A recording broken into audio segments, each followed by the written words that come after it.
Hello friends, कैसे हो आप सब। आज हम एक्सप्लेन करेंगे नेटफ्लिक्स की न्यू मिनी सीरीज एडोलेसेंस को। इस सीरीज की 4 एपिसोड हैं और ये टीन एज बच्चों पर internet, social media, modern society और स्कूल के इन्फ्लुएंस के इश्यूज को डिस्कस करती है। वीडियो को आगे देखने से पहले चैनल को सब्सक्राइब जरूर करें। एपिसोड 1 के स्टार्ट में हम डिटेक्टिव लूक को देखते हैं जो अपने बेटे की कॉल को इग्नोर करके कार में बैठता है। वहाँ डिटेक्टिव फ्रैंक भी होती है। उन्हें ऑर्डर मिलता है कि वो अब जा सकते हैं, तो लूक अपनी टीम को तैयार रहने का कहता है। डिटेक्टिव पुलिस वालों के साथ घर पर रेड करते हैं और दरवाजे को तोड़कर अंदर चले जाते हैं। वो सबको जमीन पर लेटने का कहते हैं। सामने मेंढा जमीन पर लेट जाती है। वो एडी और लीजा को भी रोकते हैं और रूम में जाकर जेमी से कहते हैं कि तुम कत्ल के जुर्म में अंडर अरेस्ट हो। उस फैमिली को कुछ समझ नहीं आती कि ये क्या हो रहा है। जेमी कहता है मैंने कुछ नहीं किया, लेकिन पुलिस उसे पकड़ कर लाती है और उसके पेरेंट्स को स्टेशन में आने का कहती है। रास्ते में जेमी बहुत परेशान होता है, तो लूक उससे कहता है जब हम स्टेशन में जाएं तो तुम कहना तुम्हें वकील चाहिए। स्टेशन में जाने पर जेमी की डिटेल्स ली जाती हैं और उसे एक रूम में बंद कर दिया जाता है। जेमी की फैमिली भी स्टेशन में आ जाती है। लूक उनसे कहता है अगर तुम लोगों के पास वकील नहीं है तो गवर्नमेंट तुम्हें एक देगी। जेमी ने अपने साथ अपने डैड को रखने के लिए कहा है। अब हम कुछ मेडिकल टेस्ट करवाएंगे और उसके डैड साथ आ सकते हैं। लूक के जाने पर एडी अपनी फैमिली से कहता है तुम लोग परेशान न हो, हमारे बेटे ने ऐसा कुछ नहीं किया होगा। लूक फ्रैंक से कहता है तुम्हें इस केस में क्या लगता है, क्या डैड अपने बेटे पर जुल्म करता होगा? क्योंकि मैंने एक ऐसा केस देखा है जहां इसी वजह से बेटा वायलेंट हो गया था। और तुम अपने क्वेश्चंस रेडी रखना। नर्स के आने पर जेमी से उसके मेडिकल कंडीशन का पूछा जाता है और वो सब सवालात के जवाब देता है। एडी जेमी के पास बैठता है और वो रोते हुए कहता है मैंने कुछ नहीं किया। एडी कहता है मुझे तुम पर यकीन है। उस टाइम पॉल, जो गवर्नमेंट की तरफ से वकील था, मिलर फैमिली के पास आता है और कहता है अभी आप लोग परेशान ना हो, मैं सिचुएशन को हैंडल करता हूँ। पॉल फ्रैंक और लूक से मिलता है और जेमी की डिटेल्स लेता है। वो बताते हैं कि रात को लड़की का कत्ल बहुत बार चाकू मारने की वजह से हुआ है, लेकिन अभी तक लड़के ने जुर्म कबूल नहीं किया। पुलिस एडी से कहती है कि आपके बेटे का मेडिकल करवाना है, आप आ सकते हो। पुलिस वाले जेमी के फोटोज लेते हैं और स्लाइवा और ब्लड के सैंपल भी लेते हैं। पॉल जेमी से कहता है मैं इधर ही हूँ, तुम परेशान मत होना। पुलिस वाले एडी से कहते हैं हमें जेमी की तलाशी लेनी है बिना कपड़ों के, लेकिन वो कहता है तुम लोग ऐसा नहीं कर सकते, वो सिर्फ 13 साल का है और बहुत शर्मीला है। लेकिन पुलिस कहती है ये जरूरी है। जेमी अपने डैड से कहता है इन्हें इनका काम करने दें। एडी ये सब देखकर बहुत दुखी होता है। पॉल एडी और जेमी को एक रूम में लेकर जाता है और जेमी से कहता है अगर पुलिस कल रात के बारे में कुछ भी पूछे तो तुम जवाब नहीं देना, और वैसे अगर कुछ पूछे तो तुम बता सकते हो। पॉल बाहर आकर एडी से कहता है कि पुलिस वालों के पास एक बड़ा प्रूफ है, वरना वो इतने ज्यादा सैंपल कभी न लेते। तुम अपने बेटे से एक बार पूछ लो कहीं उसने ऐसा कुछ किया तो नहीं। एडी रूम में आता है और जेमी से कहता है मैं एक बार तुमसे पूछूंगा, मुझे सच बताना क्या तुमने ये किया है। जेमी कहता है मैंने कुछ नहीं किया। तो एडी कहता है मुझे तुम पर यकीन है। इसके बाद जेमी और एडी डिटेक्टिव्स के पास क्वेश्चन के लिए जाते हैं। पॉल भी वहीं होता है। डिटेक्टिव जेमी से उसके स्कूल दोस्तों के बारे में सवाल पूछते हैं और फिर उससे पूछते हैं क्या कैटी उसकी दोस्त थी, लेकिन जेमी कहता है वो मेरे स्कूल में पढ़ती थी, मेरी दोस्त नहीं थी। लूक उसे फोटोज दिखाता है और कहता है ये तुम हो जो रात को अपने दोस्तों से वापस आ रहे हो? तो वो हाँ करता है। लूक कैटी और जेमी दोनों की फोटोज दिखाता है और कहता है कल रात तुम उसका पीछा कर रहे थे। इसके बाद लैपटॉप पर वो जेमी की वीडियो दिखाते हैं जिसमें जेमी कैटी पर हमला करता है और उसे चाकू मार रहा होता है। जेमी ये देखकर रोने लगता है और एडी शॉक्ड होता है। लूक पूछता है तुमने अपने कपड़े फेंक दिए, ये बताओ मर्डर वेपन कहाँ है? लेकिन जेमी जवाब नहीं देता। लूक पूछता है तुम ऐसा कैसे कर सकते हो, तुमने 7 बार एक लड़की को चाकू मारा है, लेकिन तुम जवाब नहीं दे रहे। सब वहाँ से जाते हैं, बस एडी और जेमी रह जाते हैं। एडी को अभी भी यकीन नहीं आ रहा होता। वो जेमी से कहता है ये तुमने क्या कर दिया। एडी जेमी को गले लगाकर रोता है और इसके साथ एपिसोड 1 खत्म हो जाती है। एपिसोड 2 के स्टार्ट में हम स्कूल के बाहर डिटेक्टिव लूक को देखते हैं जो फोन पर अपने बेटे एडम से कहता है मैं आज स्कूल में इंस्पेक्शन के लिए आऊँगा। लूक के साथ फ्रैंक भी होती है।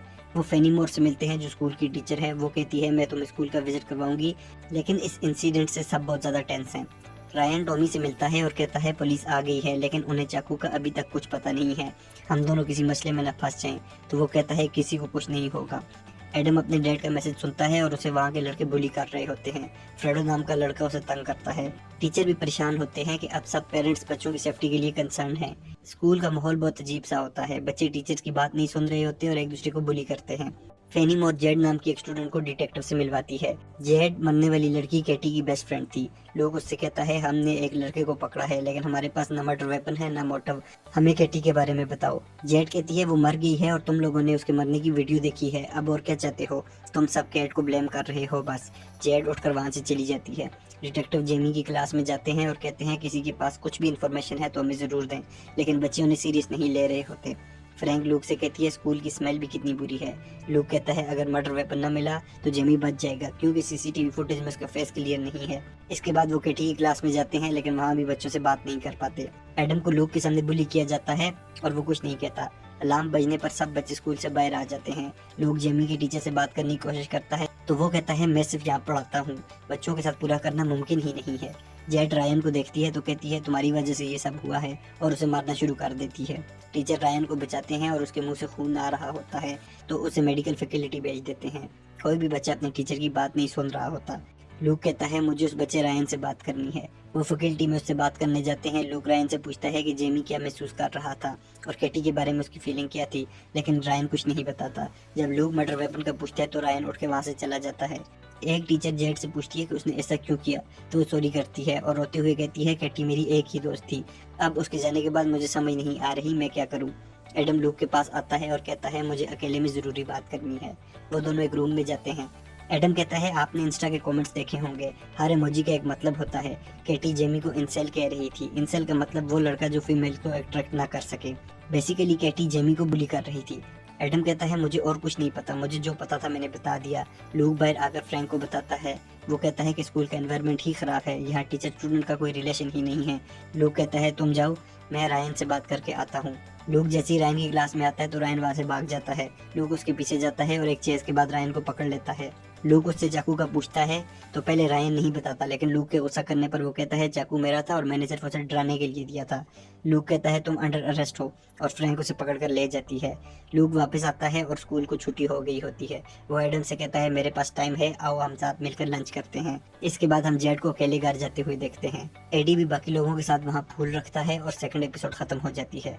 एपिसोड 3 के स्टार्ट में 7 मंथ गुजर गए थे। हम जुवेनाइल सेंटर में ब्राइनी को देखते हैं जो एक साइकोलॉजिस्ट है और उसके जेमी के साथ सेशन है जिस पर वो एक रिपोर्ट बनाएगी और जेमी के केस का फैसला इसी रिपोर्ट पर होगा। ब्राइनी सिक्योरिटी से कहती है उस दिन जेमी की लड़ाई हुई थी, मुझे वो फुटेज दिखाओ। सिक्योरिटी वाला जब उसके साथ जेमी को डिस्कस करने लगता है तो वो कहती है केस पर बात ना करो, मैं खुद उसे जज करूंगी।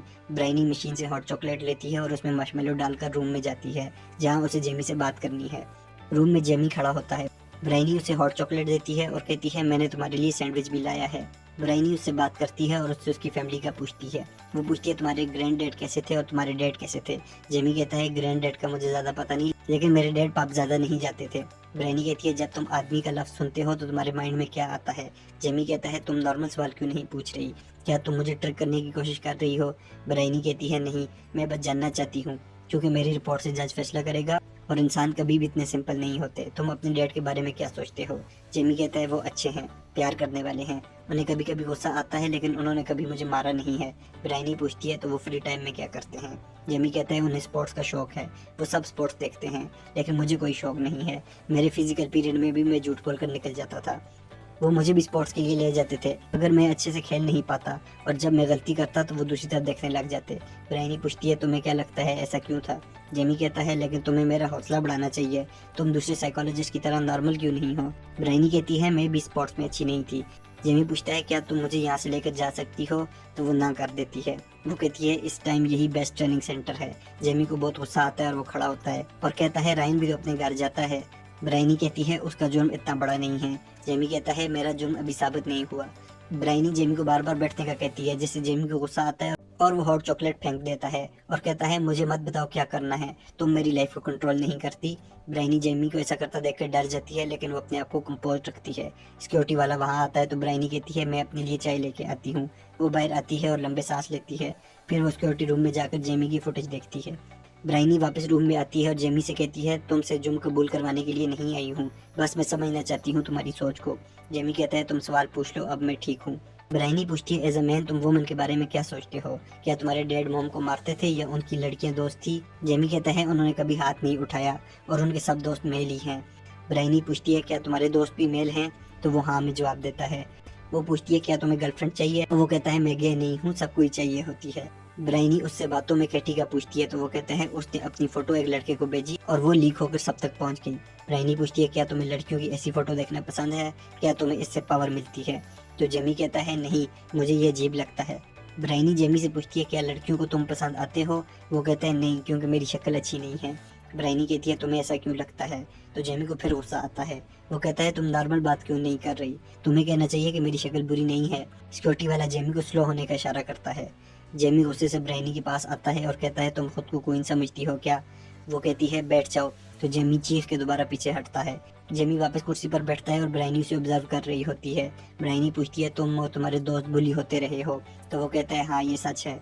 ब्राइनी पूछती है तुमने इंस्टा पर बहुत सी मॉडल को फॉलो किया है, क्या तुमने अकाउंट इसलिए बनाया है ताकि लोगों को लगे तुम लूजर नहीं हो। ब्राइनी जेमी को उसके इंस्टा के फोटोज और कमेंट दिखाती है।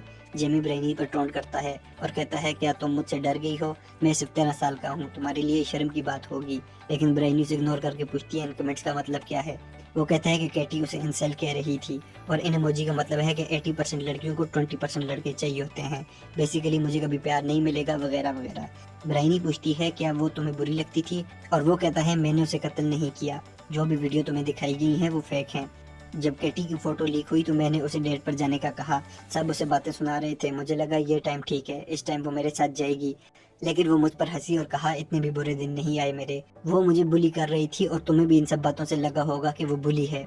उस रात मेरे पास चाकू था लेकिन मैंने उसे सिर्फ डराया था, मैं उसे हाथ लगा सकता था लेकिन मैंने ऐसा नहीं किया। ज्यादातर लड़कियों से जरूर हाथ लगाते, मेरा भी बहुत मन था हाथ लगाने का लेकिन मैंने नहीं किया, इसका मतलब ये है कि मैं अच्छा लड़का हूँ। ब्राइनी उसे अभी भी गौर से देख रही होती है और कहती है तुम्हें पता है कैटी मर गई है, अब तुम उसके बारे में जो कुछ भी बोल सकते हो। वो मजीद कहती है कि ये हमारा लास्ट सेशन है। जेमी कहता है नहीं, अभी हमारे और भी सेशन होने थे।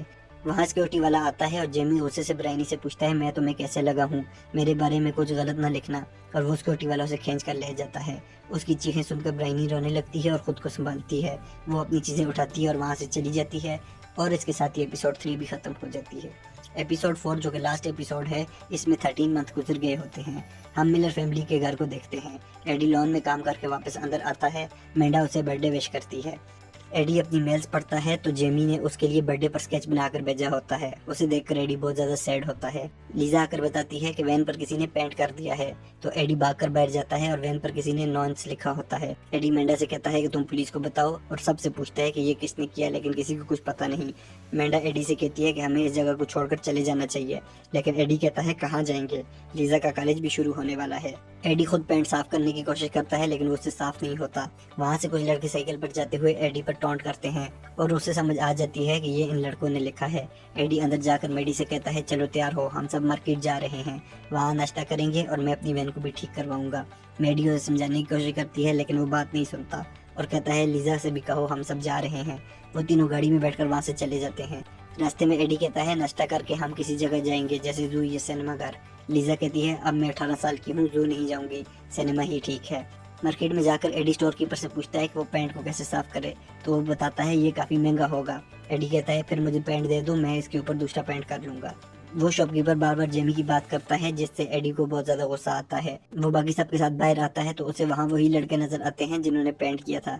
एडी भाग कर जाता है और एक लड़के को पकड़कर मारता है और कहता है ऐसा आइंदा मत करना, मैं पहले ही बहुत परेशान हूँ। एडी वापस आता है और सारा पेंट अपनी वैन के ऊपर फेंक देता है। वो सब वापस वैन में बैठकर वहाँ से निकल जाते हैं।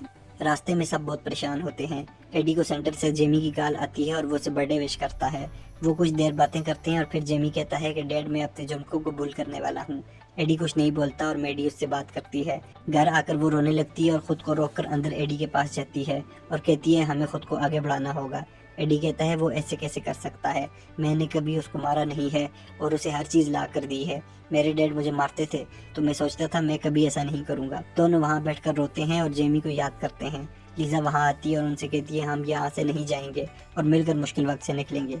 लीजा वहाँ से जाती है तो मेडी कहती है ये भी हमारी बेटी है और हमने भी इसको वैसे ही बड़ा किया है। उनके जाने के बाद एडी जेमी के कमरे में आता है और उसकी चीजें देखकर बहुत ज्यादा दुखी होता है। वो जेमी के बेड पर बैठकर रोने लगता है और वहाँ पर पड़े हुए टेडी को प्यार करता है और बेड पर लिटाता है और उस रूम से बाहर चला जाता है और इसके साथ ही एपिसोड खत्म हो जाती है। इस सीरीज में सब एक्टर ने बहुत अच्छी एक्टिंग की है, स्पेशली ओवन जो जेमी का कैरेक्टर अदा कर रहा था और ये उसका पहला एक्टिंग असाइनमेंट था। आपको ये सीरीज कैसी लगी हमें कमेंट करके जरूर बताएं। Thanks for watching, please subscribe.